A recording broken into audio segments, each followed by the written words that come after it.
passage says, but our citizenship is in heaven, and we eagerly await a Savior from there, the Lord Jesus Christ, who by the power that enables him to bring everything under his control will transform our lowly bodies so that they will be like his glorious body. So that's the promise of what's going to be happening. And then there's a therefore statement. Because this is true, because this is going to happen, this is how we need to respond. My brothers, sisters, you whom I love and long for, my joy and my crown, that is how you should stand firm in the Lord, dear friends. Would you stand together, please, as we sing about the hymn of heaven, how we're longing for that, and how it gives us a basis for living today.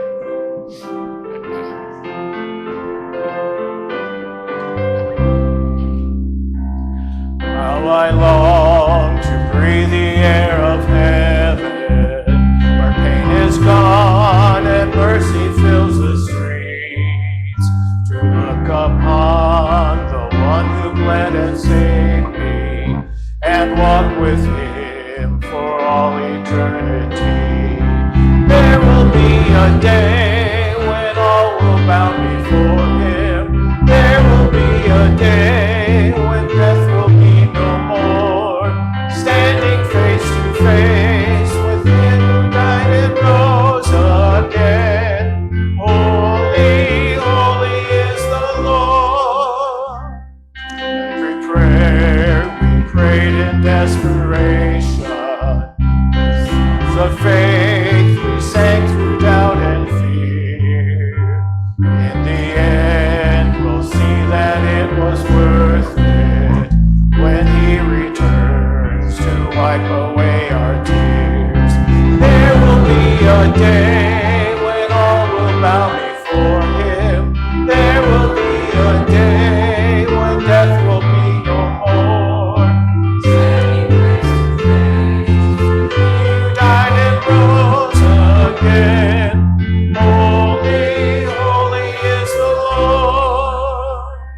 And on that day we join the resurrection and stand beside the heroes of the faith, with the voice of 1,000 generations, saying, worthy is the Lamb who was slain. Forever he shall reign. So let it be today. We shout the hymn of heaven with angels and the saints. We raise a mighty roar. Glory to our God who gave his life beyond the grave. Holy, holy is the Lord. So let it be today. We shout the hymn of heaven with angels and the saints. We raise a mighty roar. Glory to our God who gave his life beyond the grave. Holy, holy is the Lord. Holy, holy is the Lord. Scripture also tells us, as Paul says, and we can do the same thing, I consider that our present sufferings are not worth comparing with the glory that will be revealed in us.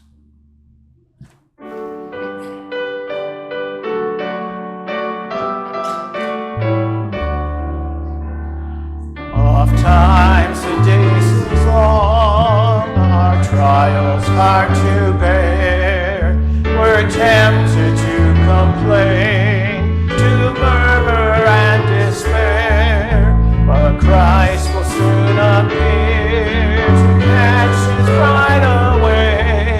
All tears forever over in God's eternal day. It will be worth it all when we see Jesus. Life's trials will seem so small.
mentions we're all going to have a harp. Well, that's a little bit of musicians, whatever, freedom, because it doesn't say we'll have harp. We'll have joy, we'll have crown, but the main thing is we'll be with Jesus forever.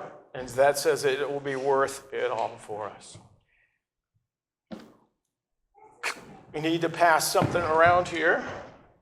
I'm going to bring way back here. Coming up on November 2nd, we have our special event of celebrating 40 years of the church, and we'll be having the pancake feed. So the list is going around just to get a little bit, know how many pancakes we need and other things.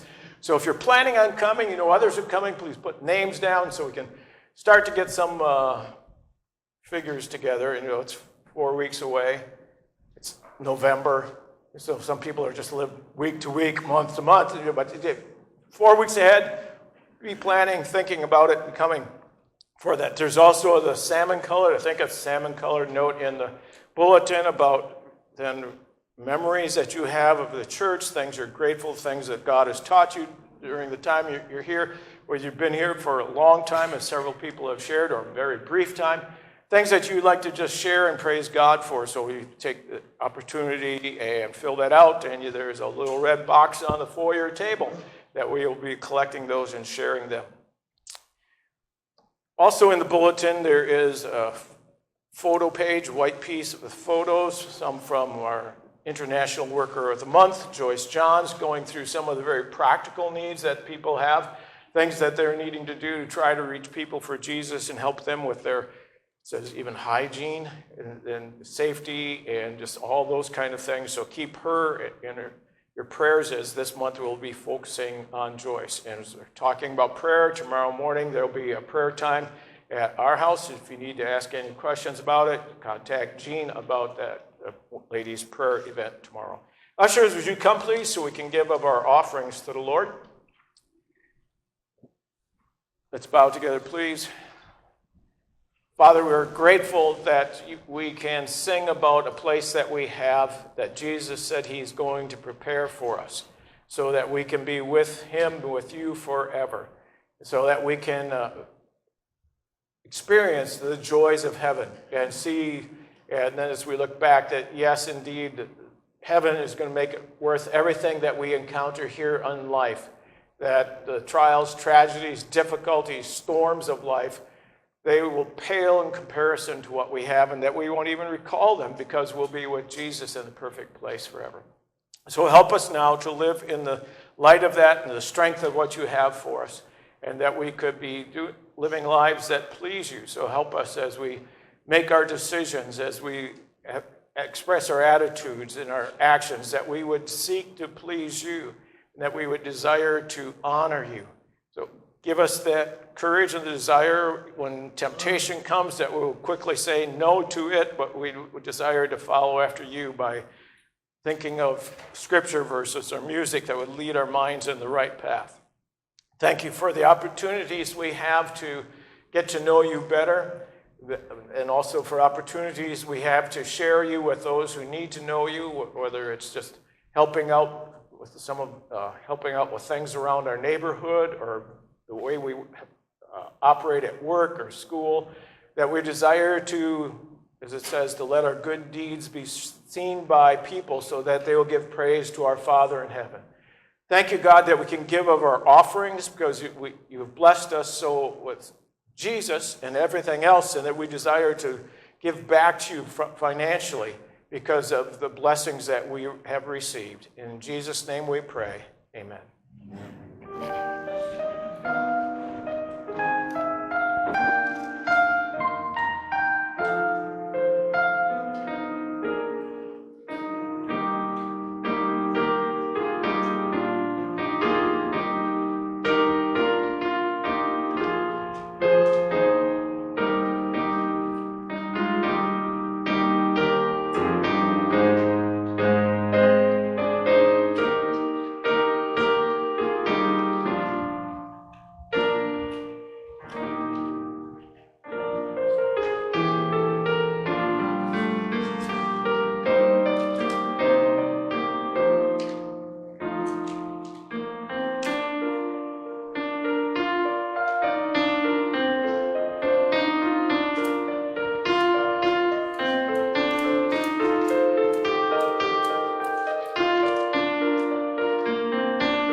Stand together again, please, as we worship together by singing what Jesus did at the cross is complete and sufficient to payment for our sins and the sins of the entire world, those who place their trust in him.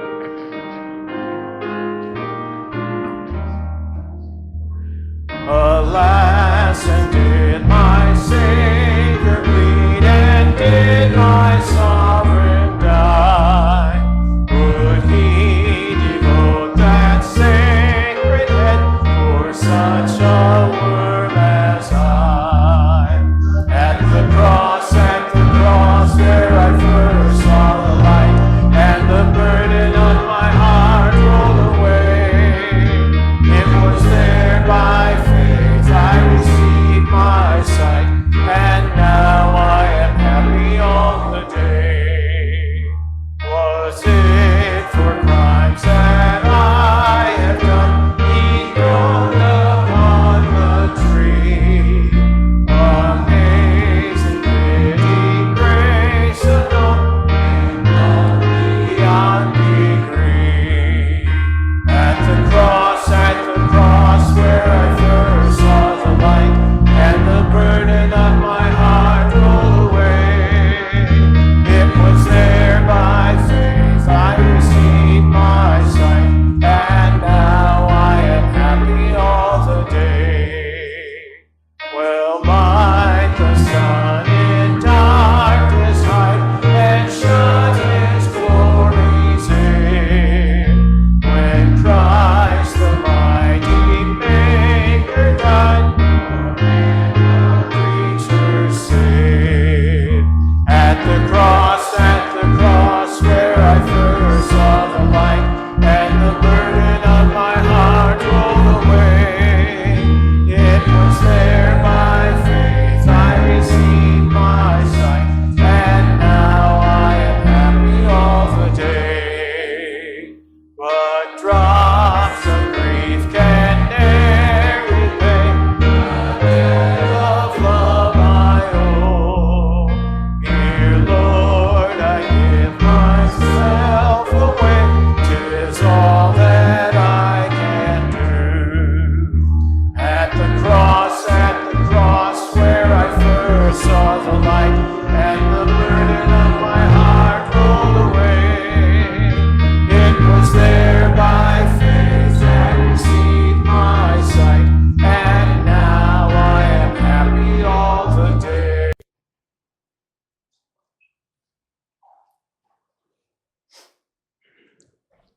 Sorry, I had to switch batteries in midstream there. A Sunday school teacher gave a copy of the Bible to all of his class, and he encouraged them to write their names inside the front cover. And several weeks later, after he had talked to them repeatedly about putting their personal trust in Jesus as Savior so that they would know Jesus and that they would be able to say that they are a child of God, they're going to heaven, their sins are forgiven, he asked them at that point to write down in their Bibles underneath their name, said, "I accept Jesus." Well, one boy scribbled, "I expect Jesus." And the teacher tried to explain, well, okay, you just got the words wrong. You didn't hear me. I said accept, not expect. But as he was talking with the boy, he found out the boy wrote down what he meant. He meant, I expect Jesus. That he knew Jesus as his Savior, but he also expected that Jesus would be with him during his life. I expect Jesus to be there. I expect him to show up. I expect him to do all that he's promised. Well, we're in Acts 27, and that's basically the story of Paul, of what he's been going through. It's a very gripping account of peril on the high seas. It uses nautical terms and reveals human nature in the face of grave danger. And the drama is pretty easy to visualize, and in my mind, it's kind of lends itself musically, like the weather started getting rough, and the tiny ship was tossed. If not for the courage of the Apostle Paul, the wheat-bearing ship going up to Rome would be lost. Well, that doesn't quite fit. I kind of toyed like, hey, this would be really cool. Put the whole message to Gilligan's Island theme. Yeah, that would get a little monotonous, but that might be ringing through your head just thinking about what happened with Paul. Well, the weather and waters were more than rough for Paul and the other 275 people in the ship. But before we go to Acts 27, I want you to go to Philippians 1. Well, actually, it's on the screen, so it makes it a little bit easier for us to think. We're going to use this kind of as our hook this morning. So it says this, being confident of this, that he who began a good work in you will carry it on to completion until the day of Jesus Christ. Paul wrote that verse, those words, from the whole entire book of Philippians while he was in a Roman jail. He claimed that promise for himself. Basically said, I have seen this true. This has happened in my life, and he is writing it to people saying that God will do the exact same thing. The voyage and shipwreck that we're going to talk about are just one scene from the movie that God has Paul playing in, and that God is using people to spread the good news of Jesus. Now, we mentioned there's a shipwreck, so there's too late for the spoiler alert, but things aren't going to happen too well for that ship. It doesn't end well for them. So let's dip back into Acts chapter 27 then. Acts 27, to pick up some of the narrative.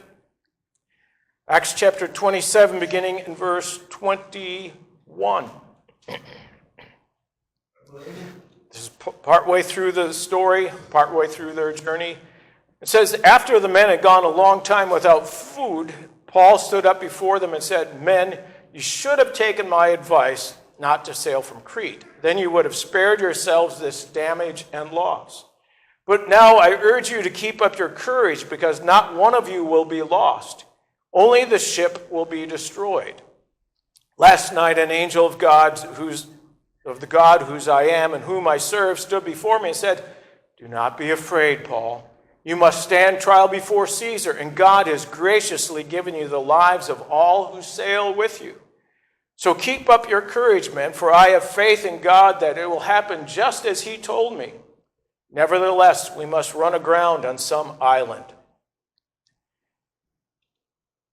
This chapter has been used for people to bring out leadership principles, talk about faith insights, and those might be woven in, but the main idea of this chapter, this experience, and everything in Acts is that God is fulfilling his purpose of getting the good news to people who need to hear it. Paul was the principal one during this point. He's the one who was highlighted. But we'll see what happens on his journey. There's a lot of winds blowing against Paul. Paul was en route. He started off from Caesarea. He was going to Rome, and he was under the care of a centurion named Julius. If you could bring up the map, John. As he started off there on the east end of the Mediterranean. So they're going along the far eastern edge of the Mediterranean until they turn north, and they come to a place called Myra, which is basically the middle of current-day Turkey. Well, they'd been in a little boat, and they didn't really have passenger boats at that point, so they needed to change boats to get into really a freighter who would also carry passengers. So the freighter would be better suited to navigating the big sea, the Great Sea. Today's largest container ships are about a quarter-mile long, so they're 1,312 feet long. They can carry, at fully loaded tanker and everything, about 250,000 tons. Paul's ship was a little tiny compared to that. Maybe a tenth that size, maybe not even a tenth that size, maybe 100 feet long, and could carry maybe a couple hundred tons of cargo and then squeeze passengers into it. This is one of the kinds of ancient Roman vessels. Well, back to the map, the prevailing winds, they want to go west, according to the map, got to go point that way. They wanted to go that way, and they wanted to get into a place that would be better for wintering. But they made slow progress, and they finally had to shift courses, and they had to come south and go around the island of Crete, and they arrived at a place called Fair Havens. A ship's council was called to determine what they were going to do. So that meant the centurion, who was the highest ranking official, the ship's owner, the ship's pilot, and Paul, who was a VIP, very important prisoner. They also probably learned that Paul had traveled a lot, and he probably shared with them that he's already gone through 3 shipwrecks by this time, and he spent a night and a day in the sea. So Paul advised them, we shouldn't go any farther because the period for safe sailing is past. There's a text note, if you see in Scripture when we got the verse that we skipped, it says it was already past the Day of Atonement, which back in that day was October 5th, just like today.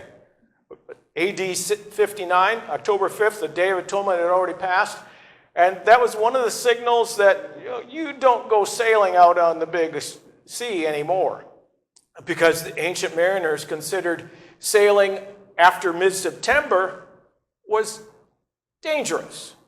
And anything after November 10th was suicidal. So we don't know how far after the date was. Sometime October, maybe November, or getting close to that. Paul said, it's just foolish to go out. We shouldn't do that. Well, the centurion, he had to make the call, so he opted to go with the owner, who probably said, I need to get further along, and I'm paying these crew to do nothing here. We need to get moving, so they decided to go to a better harbor, a larger harbor that would have been suitable for wintering, to a place called Phoenix. Well, the plan seemed right initially, because there was an agreeable south wind that just freshened and started to blow. And this is fantastic. We want to go that way, and we'll be able to get there, and we'll have a great time, and it won't take that long. But things swiftly changed as set a northeaster blew down from the island, and the vicious, swirling, whirling storm with hurricane-force winds was strong enough to snap the mast and also cause all sorts of damage to the hull as it would be battered by the waves. They got briefly a temporary reprieve. There's going down south of Crete. There's a little island, you can't see it there, called Cauda. They caught on the side where the protected a little bit so that they could take care to put ropes around the boat to try to hold it together. They brought the lifeboat aboard, which by now had been full of water, so they had to empty this lifeboat and then drag it on board and tie it up.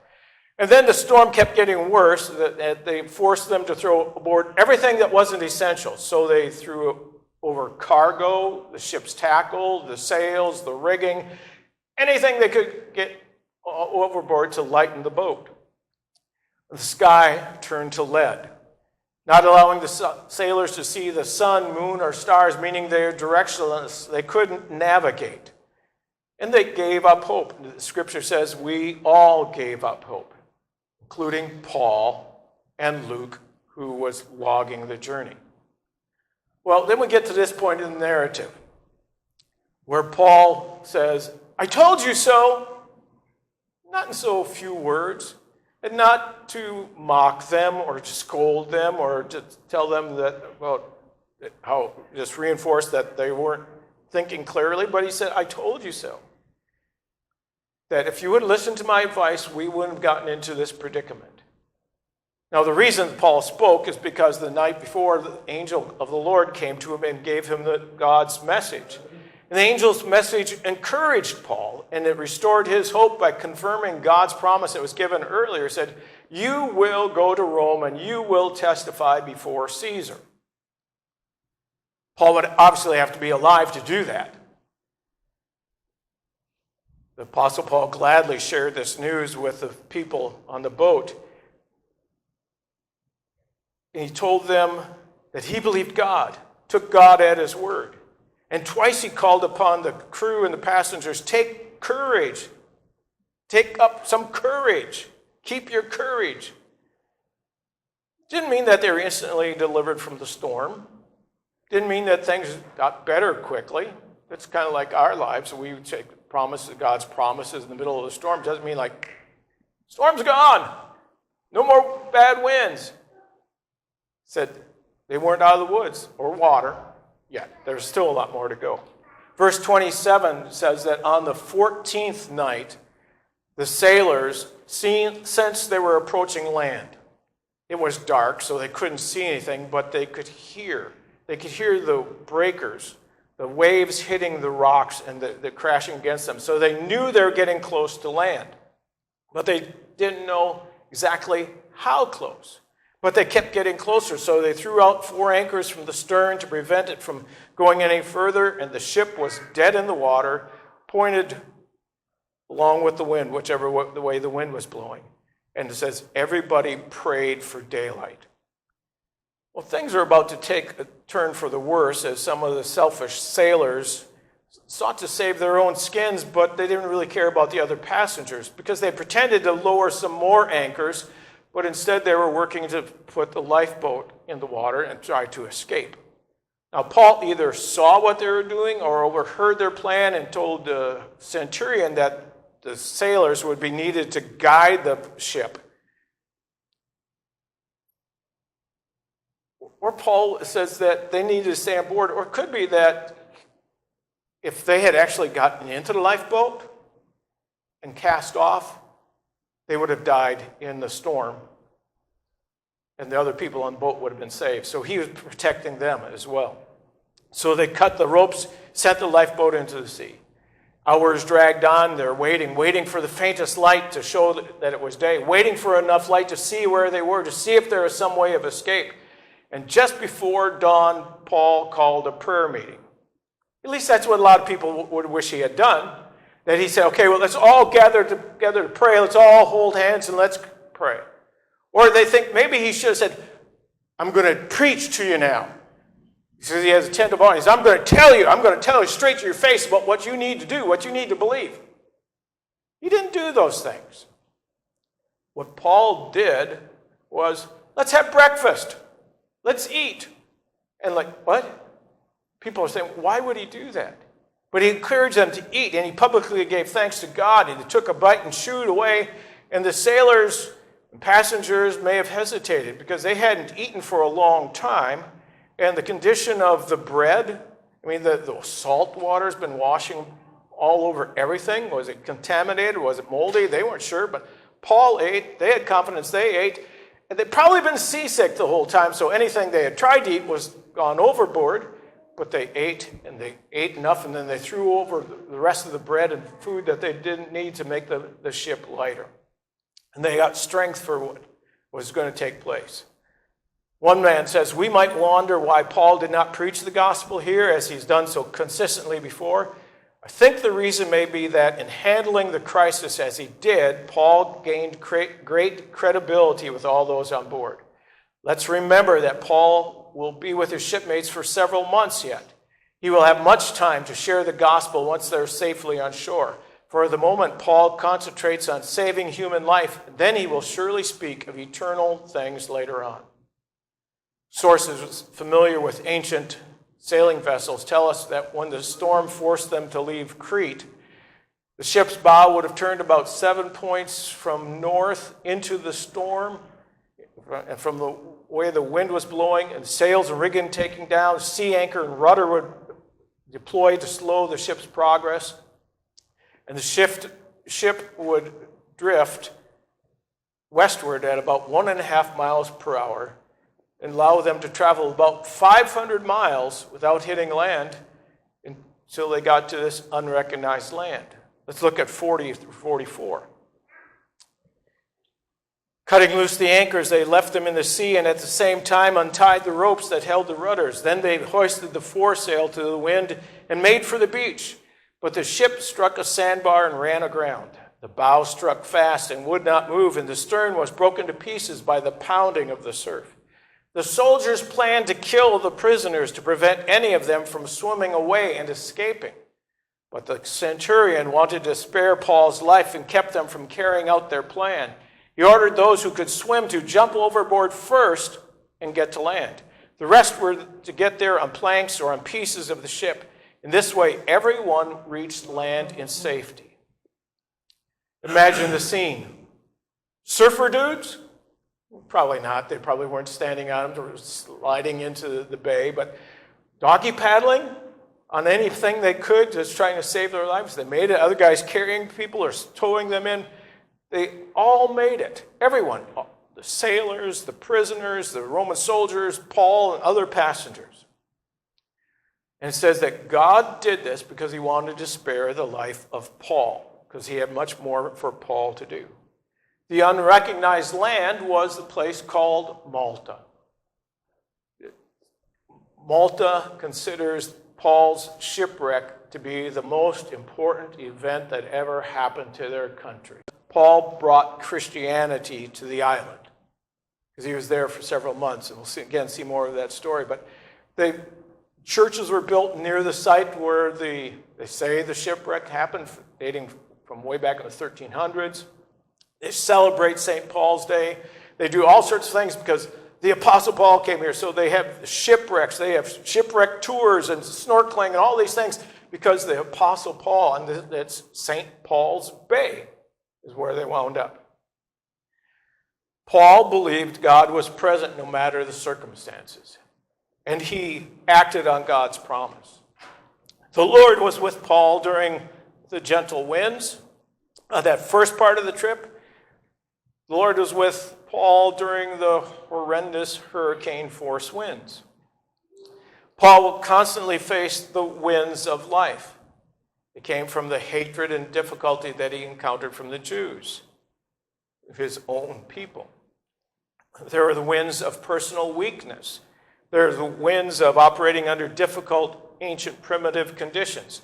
There are winds of Roman officials who knew Paul was innocent but still kept him incarcerated. There are the winds of friends and co-workers who seemed faithful but then turned their backs and walked away from what Paul and the Lord was doing. Well, Paul understood that God was in control over everything in his life. The storm, the ship, the sailors, the soldiers, the delay, the timing. The promise given to Paul wasn't so much that he would be safe and he'd be protected that way, but it's more about the larger purpose that God was going to continue to proclaim the good news through Paul. Paul had faith in God's promises and the power which gave him encouragement and hope. So that's a lot of the story, a lot of things that happened. So let's go back to Philippians 1 and think about ourselves. Being confident of this, that he who began a good work in you will carry it on to completion until the day of Christ Jesus. God's working out his plan in our lives. He started a good work in us. He initiated salvation when he brought us to faith in Christ, when we placed our trust in him. He's transferred us from darkness to light, from death to life. He forgave our sins. He adopted us into his family. But he doesn't stop there. He's working on the ongoing process of transforming us to be like Jesus Christ, to continue saving us. And he'll continue to do that until the day of Christ, when we'll be completely saved and be with him forever in heaven. Our main purpose isn't to accumulate stuff, have a good time, or get 1 million likes on social media. I think I'm up to one. I probably only know that because I'm not on there, not asking. So we're not about accumulating those kinds of things. We're called to be part of God's grand purpose of getting the good news of Jesus Christ to our families, to our neighbors, to Campbellsport, Wisconsin, the United States, Cambodia, and other places where we have international workers. We're not physically maybe going there, but we're helping to get the good news to other places. So it's here, there, and everywhere. God works in our lives the same way that he worked through the Apostle Paul's. He reminds us that we belong to him and that his purposes can't be thwarted. God's in control over the storms of our lives. Sometimes people think that if they have a storm in their life, it must mean that God either doesn't love them anymore or they've been terribly, horribly bad. It's not necessarily the case. It's probably not usually the case. Storms are a part of life. God does care. He's with us during those nice, quiet, gentle breezes. He's with us during the hurricane-force winds that happen in our lives. We may momentarily be afraid and overwhelmed, just like Paul was. until Paul remembered God's promise and remembered where he could get encouragement and hope. Trusting God in this storm involves advanced preparation. It's difficult to build a boat in the middle of a raging storm. Like tab A into slot B, rivet here, rivet there, do this, and a little bit of chew up some bubble gum, try to seal cracks, do these things. It's hard to construct a boat when the water is raging. We need to do that ahead of time. Same thing when we prepare ourselves for the storms of life by getting to know God better, being in His Word, praying, fellowshipping with other people, so that we can be prepared. We need to have the daily walk with the Lord. An old guy who loved to go out on the sea said this: "In fierce storms we can do but one thing. There is only one way to survive. We must put the ship in a certain position and keep her there." This made Robert Fuller observe, "This, Christian, is what you must do. Sometimes, like Paul, you can neither see sun nor stars, and no small tempest lies on you. Reason cannot help you. Past experiences cannot give you any light. Only a single course is left. You must put your soul in one position and keep it there. You must stay upon the Lord, and come what may, winds, waves, cross seas, thunder, lightning, frowning rocks, roaring breakers, no matter what, you must lash yourself to the helm and hold fast your confidence in God's faithfulness and His everlasting love in Christ Jesus." Last week in Sunday school, we talked about hope, and the verse that you brought up, that we place our hope, our confidence, not just the wishful thinking, but we place our hope in Jesus Christ, and we use it as an anchor, that we rejoice in it, and we can even be patient in tribulation, and we can take courage because we are confident of what Jesus Christ has done, what He's going to do in our lives. Vernon Grounds, who is a professor and author from the past, said, "Discouragement is a problem that is common for many Christians. Well, they may not be distressed about health, family, or work. They're discouraged about their spiritual service. They compare themselves to others who are gifted with musical talents or ability to teach from the Bible. They see people who are able to give generously and pray with evident effectiveness, but they think they can't do these things. As a result, they feel they're useless to God. They need to realize, however, that every Christian is qualified to carry on at least one helpful ministry." He said, the ministry of encouragement.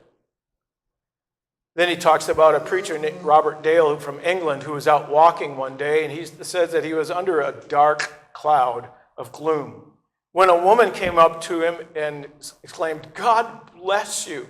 You don't know how many times you have blessed me. You've helped me out hundreds of times."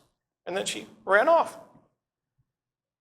The preacher testified, "The mist broke, the sunlight came, and I breathed the free air of the mountains of God."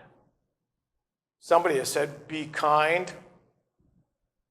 Everyone that you meet is fighting a hard battle. You aren't the only one going through tough stuff. All of us, everyone's going through tough stuff. Not everybody's open about what they face. They don't need to be, but we need to be aware that people are going through difficulty and the power of encouragement. Sometimes we need to be encouraged. We need to receive it. We need to have people encourage us. We need to have our hope boosted or restored. Other times we need to be the encourager and the booster of hope. We receive encouragement and our hope is stirred when we remember God's promises, particularly that He is with us and that we're His prized possession. We are His people. We are encouraged through believing Him, that He answers prayer, and we receive encouragement from being with His children. We encourage people by our actions, by our attitudes, by our words. We encourage others by praying for them, even telling them what we're praying for them, by being with them in the storm, by having practical ministry to their needs, to help them, to set a good example, to tell them of God's greatness and His power to save. See, you are important and valuable to God, and you're needed by Him. Each and every person in the church family is important and valuable and needed by God. You're important and valuable and needed by me. And you should have that attitude to others. We're needed by each other. I need them. David Livingstone was a great missionary who opened up much of Africa to the good news of Jesus. Explorer, doctor, did tremendous things. He was back home to receive an honorary doctorate. And as he rose to speak, towards the end of his life, he was basically skin and bones. He was worn out, the hardships. His left arm had been crushed by a lion and had been kind of hung helplessly by his side. As he stood and he announced his resolve to go back to Africa without any misgiving and with great gladness. Would you like me to tell you what supported me through all the years of exile among a people whose language I could not understand and whose attitude toward me was often uncertain and often hostile? It was this, the words of Jesus. I am with you always, even to the end of the age. On those words I staked everything, and they never failed. Let's come back to the words of that little boy in the Sunday school class. I accept Jesus, but I expect Jesus. I expect him to be with me. I expect him to fulfill his promises. May we be like David Livingstone towards the end of his life, and also like that little boy, that we expect Jesus and we claim that his promises, that he's always with us. Let's pray. Father, we're grateful for your love for us. We're grateful that Jesus died for us. Grateful that we can cling to your promises. May we be like Paul, David Livingstone, that little boy, that we believe your promises. We believe that you are with us. You'll never leave us nor forsake us. And that you have a place for us that you're going to bring us to safely on that heavenly shore that will be with you forever. In Jesus' name we pray. Amen. This morning as we celebrate communion, we're going to be led into that time by the words of a song that basically come from Isaiah chapter 53, where it talks about Jesus being the lamb that was slain for us.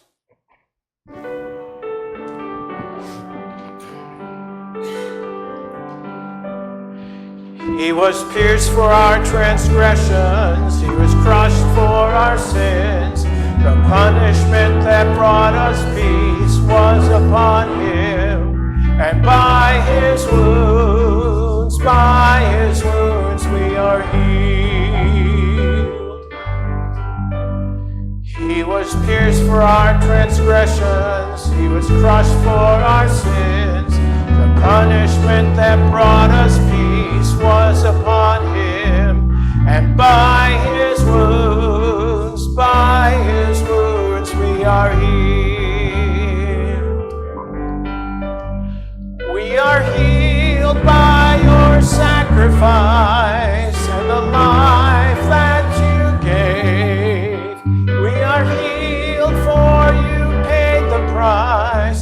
For your grace we are saved, we are saved.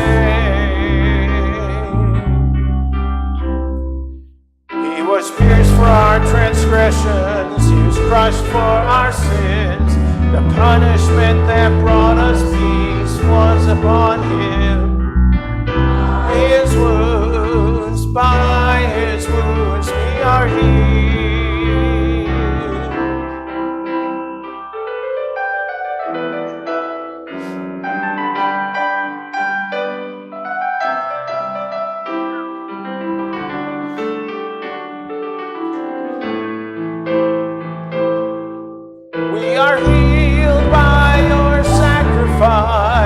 And the life that you gave, we are healed for you paid the price. By your grace we are saved, we are saved. He was pierced for our transgressions, he was crushed for our sins. The punishment that brought us peace was upon him. And by his wounds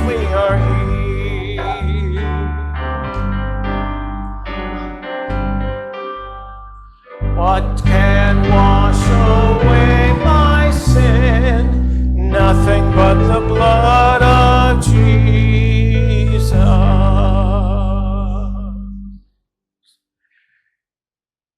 The Apostle Peter reflects on the words of Isaiah when he's talking about what Jesus has done for us. He said about Jesus, he himself bore our sins in his body on the tree so that we might die to sins and live for righteousness. By his wounds you have been healed. For you were like sheep going astray, but now you have returned to the shepherd and overseer of your souls. We'd been wandering. We'd been lost. We'd been hurt. We'd been damaged. We didn't know what was happening in our lives. We were doomed. And then the shepherd came, the great overseer of our souls. He came to bring himself to us, to rescue us, to bring us to himself, so that by placing our trust in him that we can have what he's promised for us. He says that we are died to our sins through what Jesus Christ has done. We are aligning ourselves with him, and even as we receive communion, that's part of what we're doing. We're remembering Jesus' sacrifice. And because of he died to sins, we're dead to sins. Our sins are canceled. God doesn't hold them against us anymore. And then with his resurrection, he rose to give us life. And because, again, his death and resurrection, we can claim his promises that we can have the hope of eternal life. So as we take the bread and the cup, we're asked to wait till all have been served so we can share together, because it says it would do it as a body, do it in remembrance of him, to think of what he has accomplished for us. We'll take some time to pray as well as we continue to think about what Jesus has done for all of us. If you know Jesus, I invite you to share it along. Jim and Cliff, would you come to be our servers?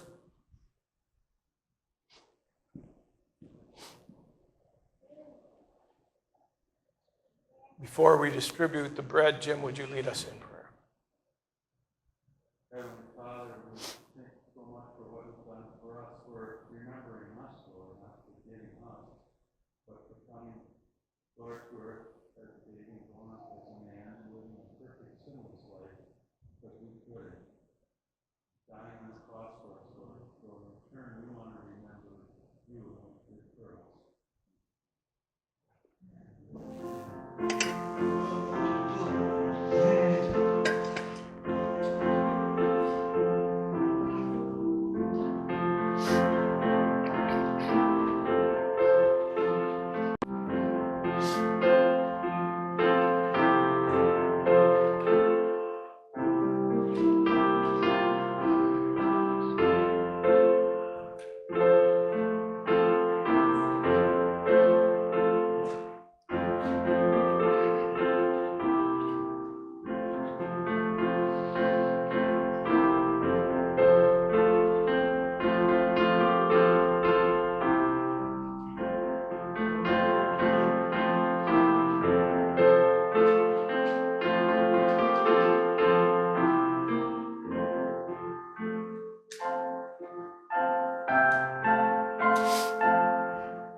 In remembrance and thankfulness for what Jesus has done, let's eat together.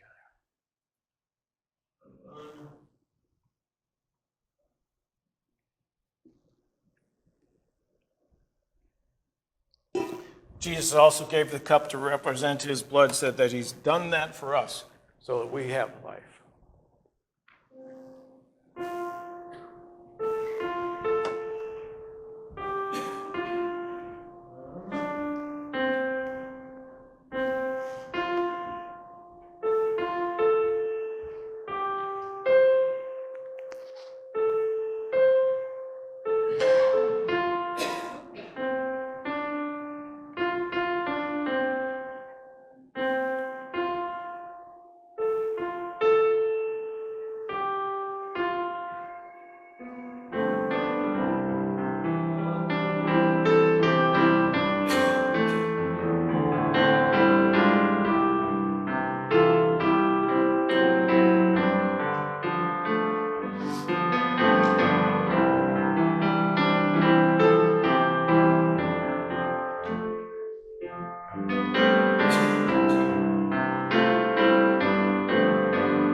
saw us, saw our need, saw there was nothing we could do.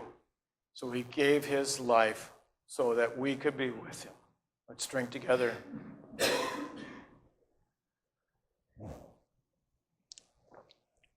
Cliff, would you lead us in prayer, please? Lord, we give you thanks for the salvation you provided, Lord. As the song said, we are healed by your wound because of your sacrifice on the cross. Lord, it is because of that, your grace, that we can spend all eternity with you. We just give you thanks and help us to always remember your love for us, Lord. And we just thank you for this time of communion today.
Stand together, please, as we sing together a song Jesus was playing.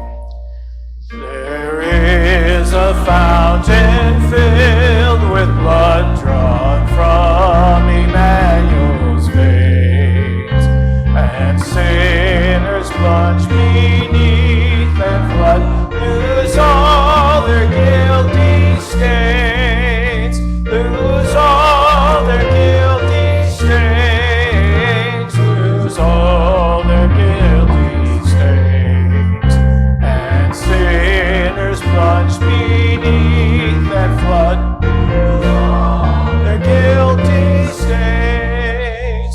Ere since by faith I saw the stream, my flowing wounds supply, redeeming love has been my theme, and shall be till I die, and shall be till I die, and shall be till I die. Redeeming love has been my theme, and shall be till I die. When this poor lisping, stammering tongue lies silent in the grave, then in a nobler, sweeter song I'll sing thy power to save. I'll sing thy power to save. Thy power to save. Then in a nobler, sweeter song I'll sing thy power to save. Now may God, who through his eternal covenant brought back Jesus Christ from the dead to give us life and freedom and give us hope, in his name may he go with us. May we remember his promises. May we encourage each other. May we restore our hope and one another's hope. In Christ Jesus' name I pray. Amen.